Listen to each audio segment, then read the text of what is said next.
do you remember what inspired us to write the book in the first place? Because we just knew we had to do this. Do you remember what happened? I remember from Uplift Live, that was in March, the same day that we were presenting. I also launched my first book, and it was such an amazing feeling. It was like having another baby. It was such a big thing, and you had also launched several books.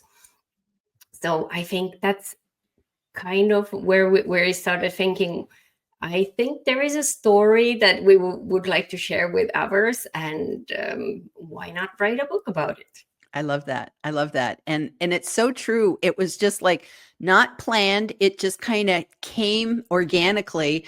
And I think that's the biggest takeaway is that if you get an intuitive hit, and I'm sorry, I'm woo woo people using words like intuitive hit, but when you kind of get that little whisper in your ear that says, there's a book in this, you should lean into that because it happens.